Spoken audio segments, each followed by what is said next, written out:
అదే RTV app వార్తల్ని క్షణాల్లో చదివే అవకాశం ఉంటుంది. ఒక న్యూస్ పేపర్, ఒక టెలివిజన్ ఛానల్ మీ చేతుల్లో ఎప్పుడూ ఉంటాయి. సో ఈరోజు నేను సిపి గారు మనం ఇప్పుడు ఎలక్షన్ అనౌన్స్ అయ్యి 15 days అయిపోయింది.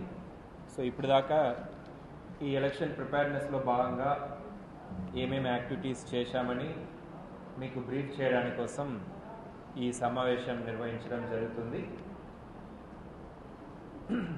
సో మనకు నామినేషన్కి ఇంకా 15 రోజులు ఉన్నాయి.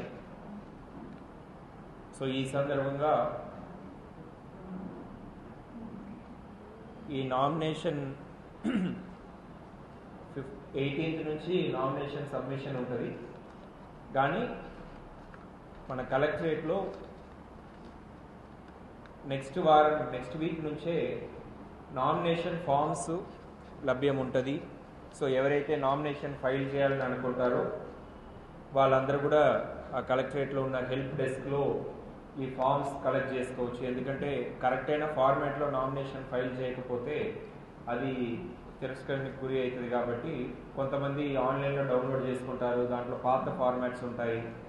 తర్వాత కాన్స్టిట్యూషనల్ అమెండ్మెంట్స్, సుప్రీంకోర్టు ప్రొనౌన్స్మెంట్ తర్వాత ఆ ఫార్మాట్స్ కూడా మారి ఉంటాయి. సో అందుకని మనం ఎలక్షన్ కమిషన్ నుంచి ప్రింటెడ్ ఫార్మాట్స్ మనం అందుబాటులో ఉంచుతాము. ఏమైనా మధ్యలో డిలీట్ అయ్యి ఉందా, అట్లాంటిది ఏమైనా లేకపోతే షిఫ్ట్ అయ్యి ఉందా, అట్లాంటివి చెక్ చేసుకోవాలి. Certified copy of voter roll కూడా వాళ్ళు తీసుకోవాలి, వాళ్ళ పేరు ఉన్నట్టు. అలానే ప్రపోజర్స్ కూడా రికగ్నైజ్డ్ పొలిటికల్ పార్టీస్ అయితే ఒక్క ప్రపోజర్, ఇండిపెండెంట్ క్యాండిడేట్స్కి అయితే 10 మంది ప్రపోజర్స్ ఉండాలి. వాళ్ళు ఈ నియోజకవర్గంలో ఖమ్మం పార్లమెంటరీ కాన్స్టిట్యున్సీ పరిధిలో వాళ్ళు ఓటర్గా నమోదయ్యి ఉండాలి. ఇది క్యాండిడేట్స్ ప్రపోజర్స్కి మాత్రం కాదు, పబ్లిక్ అట్ లార్జ్ సిటిజన్స్ అందరికి కూడా మీ ద్వారా అప్పీల్ చేసేది ఏంటంటే ఏప్రిల్ 14th దాకా మీరు ఓటర్గా నమోదు చేసుకోవడానికి అవకాశం ఉంటుంది.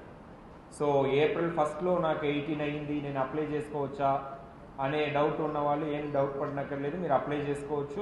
కొంతమంది అడ్వాన్స్గా కూడా అప్లై చేసుకున్నారు. రెగ్యులర్గా పని చేస్తుంది. దీంతో పాటు రెగ్యులర్ పోలీసింగ్ కూడా డే అండ్ నైట్ అన్ని పోలీస్ స్టేషన్ పరిధిలో చెకింగ్ చేస్తున్నారా అండ్ ఆల్ అదర్ ఇష్యూస్ మీద కూడా నిఘా పెడుతున్నారు. ఇప్పటివరకు మన జిల్లాలో కమిషనరేట్ పరిధిలో టోటల్ 54 కేసెస్ అయింది. ఇందులో 359 అన్ని liquor 359 litre liquor is seize, 1 kg ganja is seize.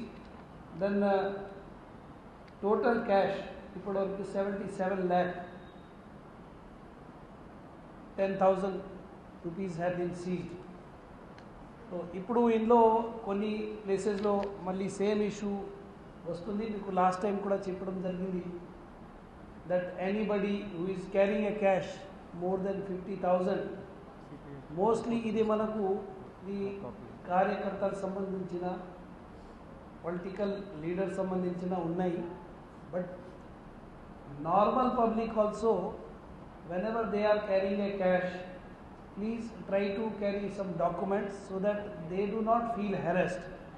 ఇప్పుడు కొన్ని ప్లేసెస్లో మన వాళ్ళకి ఆల్రెడీ ఇన్స్ట్రక్షన్స్ ఉన్నాయి, దే ఆర్ చెకింగ్. ఎప్పుడైనా వాళ్ళకి క్యాష్ దొరికితే అండ్ ఎనీ అదర్ ఐటమ్స్ ఫ్రీవీస్ దొరికితే వాళ్ళకి పట్టుకొచ్చి they will go as per the procedures.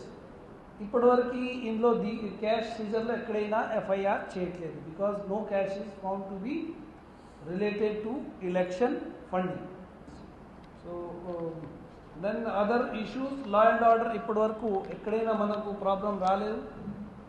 No political issues has happened, no such complaints have come wherein any person has felt threatened for political reason. So ఎట్లయినా మనకు వస్తే అప్పుడు మళ్ళీ మేము ఇది క్రిటికాలిటీ, వల్నరబిలిటీ మీద కూడా రివ్యూ చేస్తాం. So far we have not received any such complaint. మన SB and other intelligence gathering కూడా రెగ్యులర్గా నడుస్తుంది. That's all. Thank you. మరిన్ని వీడియోస్ కోసం ఛానల్ ని సబ్స్క్రైబ్ చేయండి, లేటెస్ట్ అప్డేట్స్ కోసం వాట్సాప్ ఛానల్ ని ఫాలో చేయండి అండ్ లింక్ డిస్క్రిప్షన్ లో ఉంది.